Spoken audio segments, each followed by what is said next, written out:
So, good morning all. Your today's topic is about cerebral palsy. Have you heard about this topic?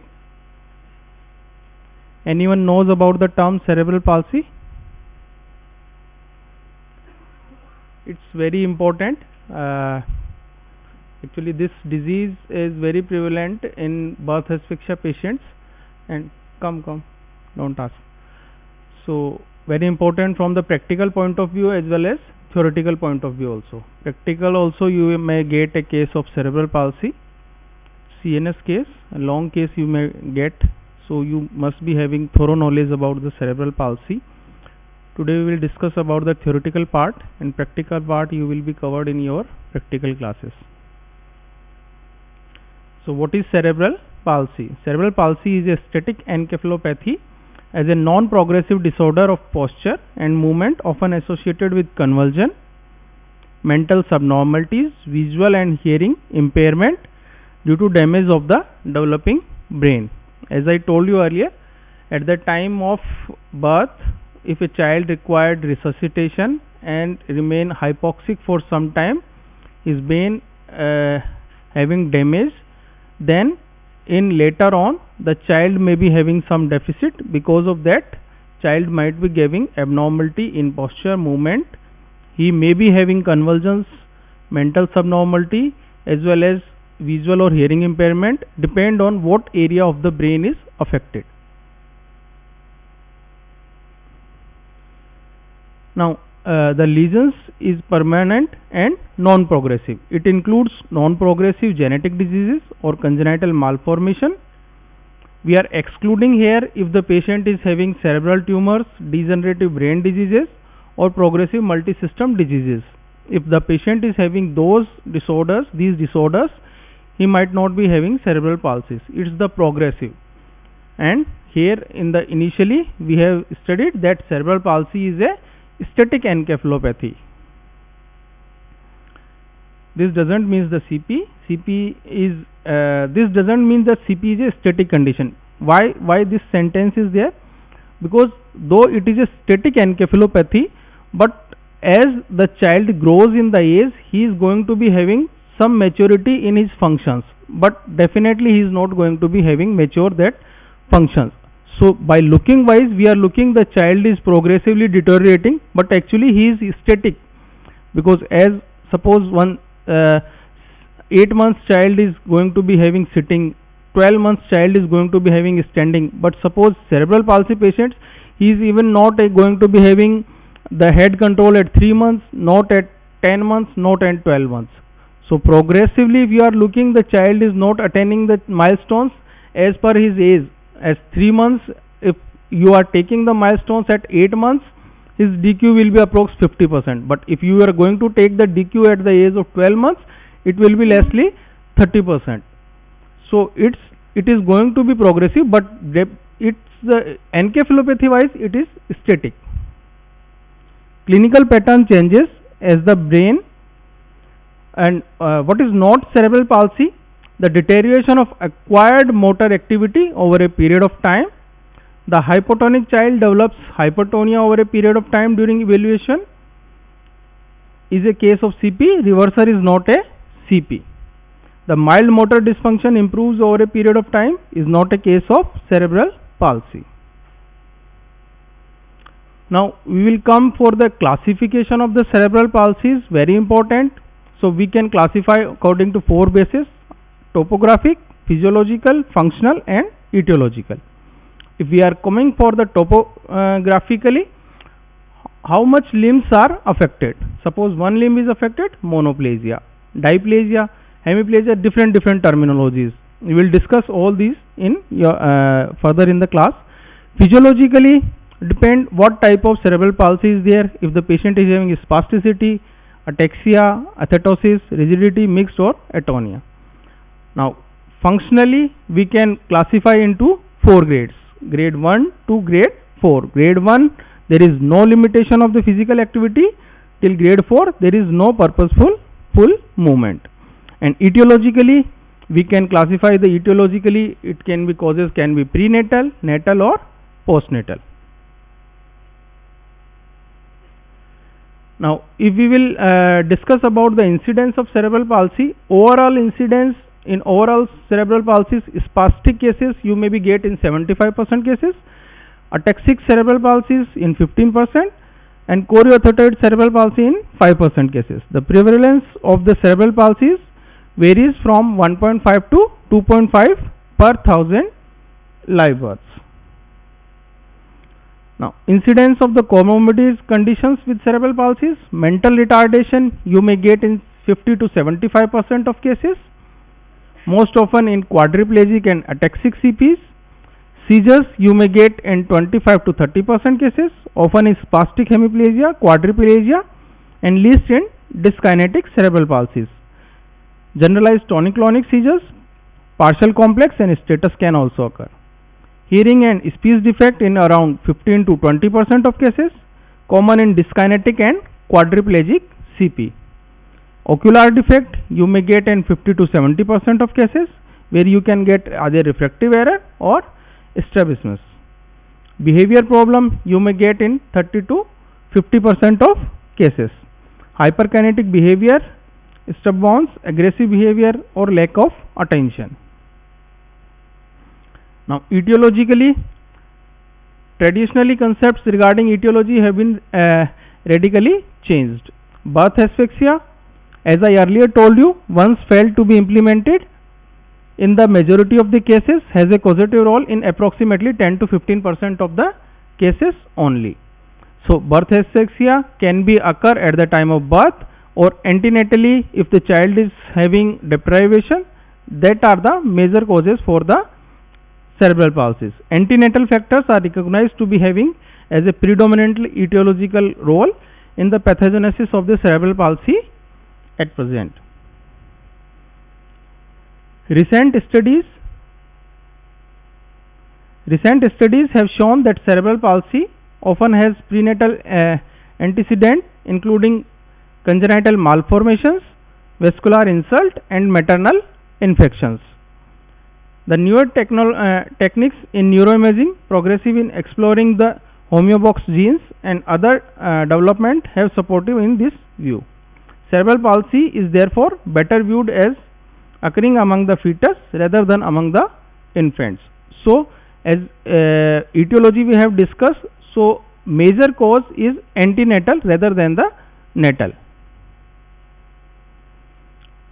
This is table just show what can be the causes for the prenatal, perinatal and postnatal. Perinatal means during the birth. So, prenatal either intrauterine infections mother is having or cerebrovascular accidents occur like PIH, IUGR babies, low birth weight babies, or if baby is having neural tube defect, genetic migration defects, cerebral malformation, other anatomical cerebral abnormalities, multiple gestation and physical trauma to mother. So, these are the causes for the prenatal. When we are coming for the perinatal, asphyxia due to prolonged labor or abnormal presentation, instrumental delivery or cesarean section. So, when these causes are occurring, if the child is become hypoxic, that will be affecting the brain growth. Brain is going to be having hypoxic, that results later on in the cerebral palsy. The postnatal causes: neonatal hyperbilirubinemia, neonatal sepsis, neonatal meningitis or intracranial hemorrhage, metabolic or convulsions. Spastic diplegia, etiological association with the four motor syndromes: spastic diplegia, spastic quadriplegia, hemiplegia or extrapyramidal. Spastic diplegia usually occurring in the premature babies. They are having ischemia, infection or endocrinal hemorrhagic or low birth weight. Kernicterus, can anybody tell what is kernicterus? Anybody? It is the state when occurring during the neonatal hyperbilirubinemia. Excessive of the neonatal hyperbilirubinemia leads to cross of the bilirubin to the blood-brain barrier, get deposited in the brain and leads to CNS manifestations. The neuropathology is periventricular leukomalacia. In spastic quadriplegia, the cause can be either ischemic, infection, endocrinal or metabolic cause, genetic or developmental. birth asphyxia, birth traumas, connectors, congenital malformations. Neuropathologically, you may be getting periventricular leukomalacia, multicystic encephalomalacia, or malformations. In hemiplegia, thrombophilic disorders, infections, genetic or developmental disorder, periventricular hemorrhagic infarction. Neuropathology, you may be getting a stroke in utero or neonatal period. And extrapyramidal, connectors, mitochondrial or genetic metabolic causes. Neuropathologically, basically, pathology is occurring in your basal ganglia, either putamen, globus pallidus, or thalamus. Pathogenesis. Pathologically, alteration of the brain may differ not only because of the different process but because of the same process during different tissues changes depend upon when during gestation the process occurred. Pathogenesis wise, we can understand this is as intrauterine peripartum asphyxia is occurring, because of that child is becoming hypoxic. So intracellular edema is occurring, cerebral tissue pressure is going to be more, so focal cerebral blood flow is decreased, so generalized brain swelling is occurring. Because of generalized brain swelling, intracranial pressure is raised and generalized cerebral blood flow is compromised, that leads to brain necrosis and brain swelling.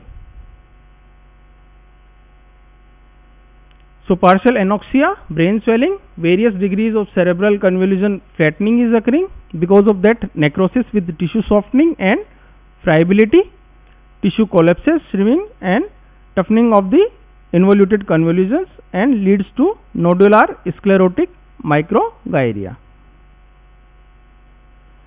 Neuropathogenesis variety may be selective neuronal necrosis, status marmoratus, parasagittal cerebral injuries, periventricular leukomalicias, focal or multifocal ischemic brain necrosis. Neuropathogenesis wise, if the patient is having selective neuronal necrosis, that leads to spastic quadriplegia. Status marmoratus leads to spastic quadriplegia. Parasagittal cerebral injuries leads to spastic quadriplegia or hemiplegia.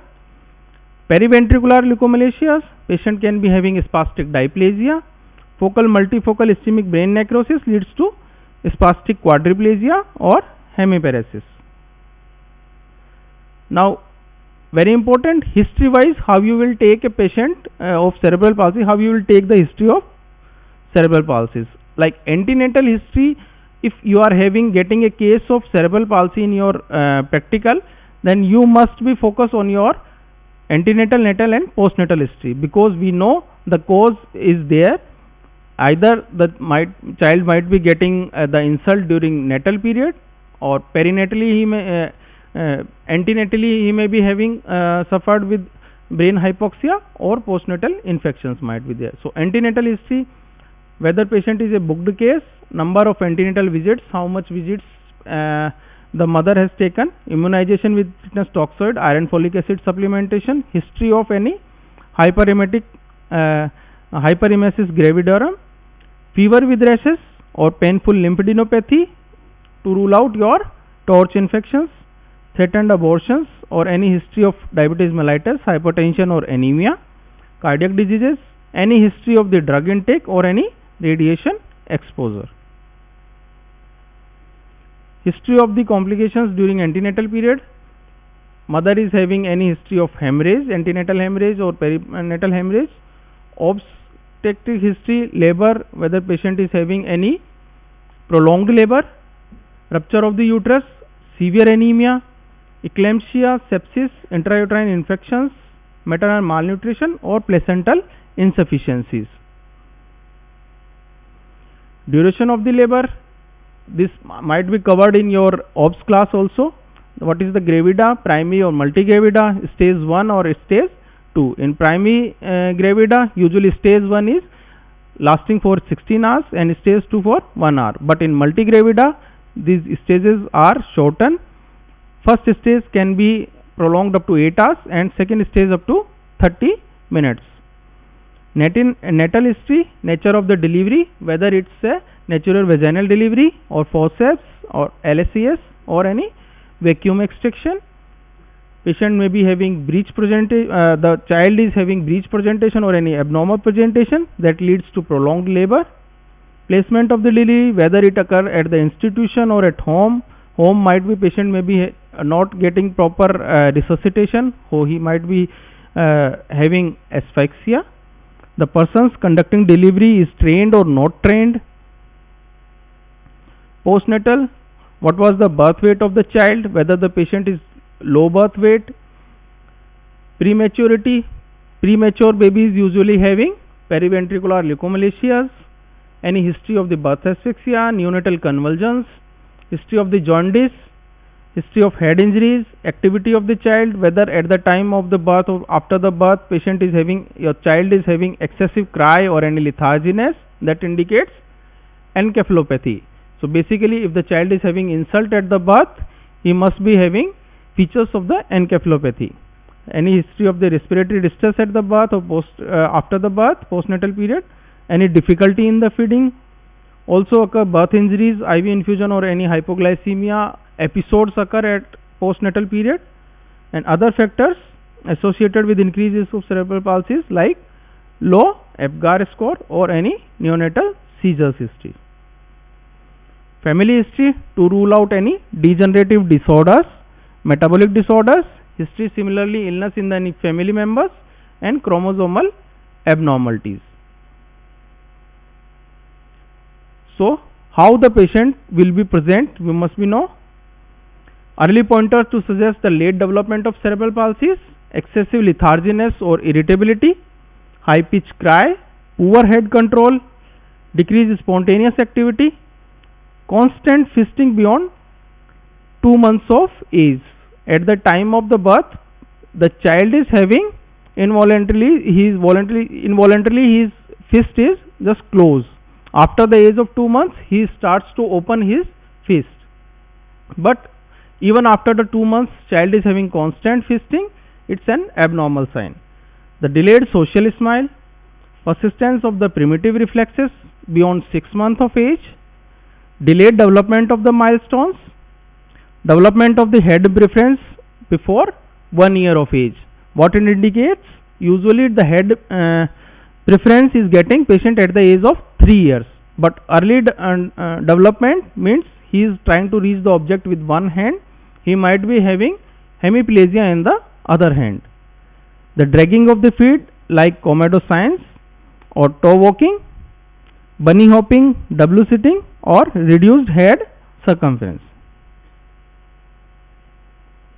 Mother complained during first 4 months the child is having scissoring. Scissoring means when the mother is holding the patient, his legs are having spasticity, so they are crossing each other. Arching of the body, inequality of the movement of the limbs indicates hemiplasia or cortical fisting. Delayed milestones, difficulty in toilet care, difficulty in carrying the child in mother's lap, or persistence of the tonic neck reflexes. What are the soft neurological signs?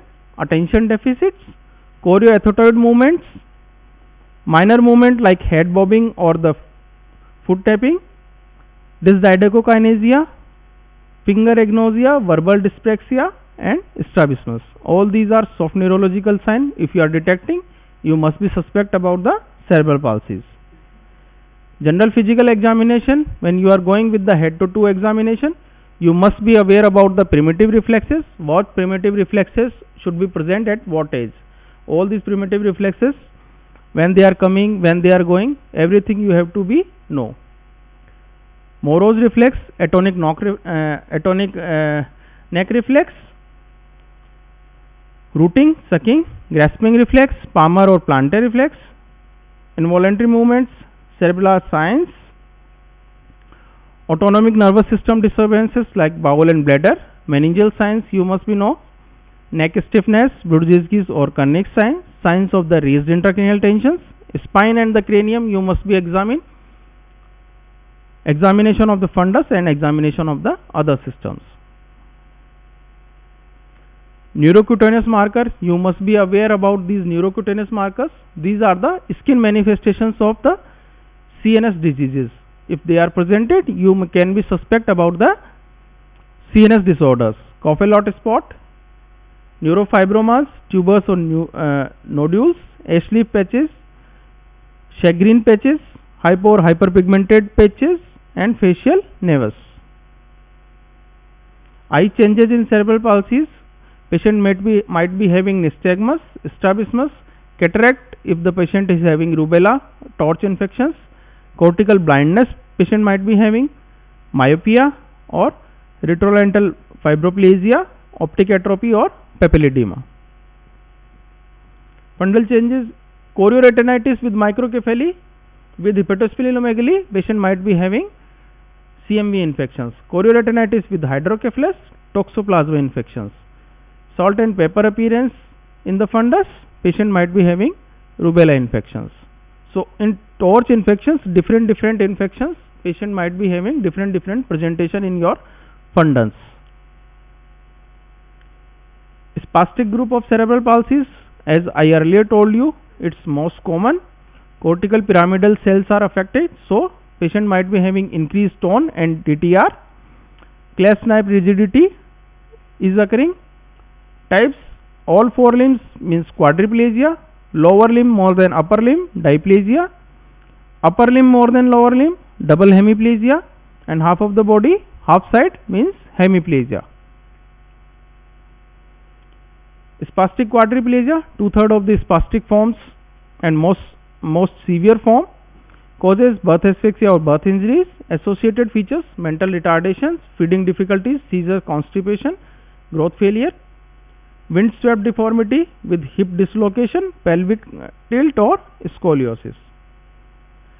Diplasia, lower limb is affecting more than upper limb. In central paraplegia, causes prematurity, where you can be getting periventricular leukomalacias. Dystonic phase, usually occurring for 4 to 8 months, and dystonic athetosis and opisthotonus, and then spastic phase. Scissoring of the legs are characteristic of this. Difficulty in applying diaper. Commado crawl is occurring. Delayed walking, tiptoe walking. Genetic diplasias, no dystonic phase. Diplasia of PKO or cystinosis. Ataxic diplasia, initially very floppy child to spasticity later on, associated with hydrocephalus. Hemiplegia, usually 90% cases are congenital. Right side are more common than the left side. Lesions, cerebral cortical are level and middle cerebral artery territory is affected. Newborn, you are getting asymmetrical morose, focal clonic seizures, asymmetry of the movements, fisting of the affected side, and head preference less than 1 year of age. So these changes if you are getting in the newborn, you can suspect the hemiplegic CP. The IQ is normal in about 60% of patients, and seizure you may get in 15 to 45% of cases. Upper limb signs develop earlier due to cephalocaudal development. Athetotic CP, as I earlier told you, the lesions are usually occurring in basal ganglia on corpus striatum. Causes usually connectors or asphyxia and prematurity. Involuntary movement is occurring. How they are appearing? Either slow breathing movements, sometimes chorioathetosis, and they are usually absent during sleep. Newborn opisthotonous posture and irritability are earlier feature. IQ of these patients are usually normal. Dysarthria stimulate mental retardation, and hearing is often impaired. Lesions in ataxic CPs usually in cerebellum. Gait is unsteady, associated with nystagmus and intentional tremors, and should be differentiated from the degenerative ataxias. When you are these ataxias are having different causes, in one you can be get in case of ataxic CPs. Atonic or mixed CP. Atonic, early phase of some spasticity and dyskinetic cerebral palsies, though atonic DTR risk due to pyramidal tract lesions, and mixed CP due to extensive brain damage. Pointers for the diagnosis: delayed in the development of the milestones, all four dominant: social smile, sitting, standing and speech. Presence of the primitive reflexes, changes in the tone or DTR, absence of the progressive nature of the disease, and absence of the loss of a acquired milestone. Investigation wise, to rule out other causes of delayed development, because once you are labeling the patient as CP, you must be aware that any other disease is not present, means progressive disorder is not present. So urinary screening test to rule out IM, inborn error of metabolism. CSF analysis you are getting for the proteins. So basically degenerative disorders you are taking for the proteins. Torch screening, EMG, EEG. Radiologically you are taking X-ray of the skull, USG, CT, MRI or myelogram. Nerve biopsy you are taking, genetic or chromosomal workup, and evaluation of the spatial senses. Management, it's a multidisciplinary task. It's not depend only on the pediatrician. Everybody, you are getting the orthopedic reference also you are taking, because as eye is involved, ophtho involvement is also there. Hearing, ENT references you have to be take, as well as if the patient is having motor dysfunctions, so physiotherapy and occupation therapy also involved. So goal to promote the normal development, to improve the skill of the child becoming more independent as much as possible. So it is basically teamwork. Pediatricians are usually coordinator for this team. Pediatric neurologist, physiotherapist, speech therapist, occupation therapist, psychotherapist, teachers, ophthalmologist, audiologist, ENT surgeon, ortho surgeon, social workers, and definitely parents, because all these can be worked once the parents should be counseled for this disease and about its nature. It's not like any viral infection is going to be treated within 3 to 5 days. It will be a lifelong process. So parents must be aware about the disease and how they can help the child to survive. So line of management, you have to reduce the spas, control on the season, appropriate school placement, appropriate training of the self-employment, young infant stimulation program, and correction of the associated defect. For spasm, we are giving antispasmodic drug like baclofen, diazepam or dantrolene. Physiotherapically, we have to prevent and retard the development of muscle contractures, improvement the various motor functions, improve the strengthening of the muscles, and positioning to reduce the primitive reflexes. Ortho references like tendon transfers, serial plasters of the limbs, intermittent stretching, bone surgeries like osteotomy or orthodesis, and selective dorsal rhizotomy. Anti-reflexes, patient usually having reflexes, so persistent vomiting patient might be having, then you can give metoclopramide or ranitidine. Excessive salivation, atropine derivative you are giving. Constipations, laxatives or softening and high fiber diet you are advising. Hyperkinetics, methylphenidate you are giving. Drugs for hypotonia, strychnine, acetosis, chlordiazepoxide, levodopa, and dystonia, carbamazepine or trihexylphenidate. Role of the surgical management for fixed deformities less than 4 years of age, increased risk of recurrence of the deformities, intensive physiotherapy pre and postnatal operative. There is little role in acetosis, dystonia or ataxia. Surgery is having little role in these disorders. Management is individualized according to the needs. Plaster and casting and orthosis. Lower limb orthosis required the tone reduction, plaster cast, and polypropylene apophysis or ankle foot orthosis to reduce the primary impairment of the abnormality of the joint, to prevent secondary impairment of the muscle contracture, and to facilitate the functions. Neurosurgeries, certain role is having Associated health problems also you have to be deal, like patients is having feeding problems, so you must be aware about how to deal with these. Upright position during and after the feeding, thickening of the feed is needed. Drugs like antacids, prokinetics, H2 blockers, anti-reflux agents, and hyoscine skin patch or oral glycopyrrolate. If still it is there, you can give on the NG feeds also, gastrotomy or anti-reflux surgeries like the fundoplication. Constipations, there is risk of acquired megacolon. So management wise, increase fluid intake and various diets, lactulose. Incontinence, patient's toilet training is needed, may be attempted. Osteopenia, standing frame, increase physical activity and hydrotherapy. Epilepsy, anticonvulsants, involuntary movement, haloperidol or sodium valproate or benzodiazepine. Behaviorally, you have to tranquilizers you can give. Hearing impairment, appropriately you have to deal. Visual impairment, appropriately you have to deal. And learning disabilities like speech therapy and cognitive therapies, you have to be deal. Neurodevelopment is there, as the disease is static.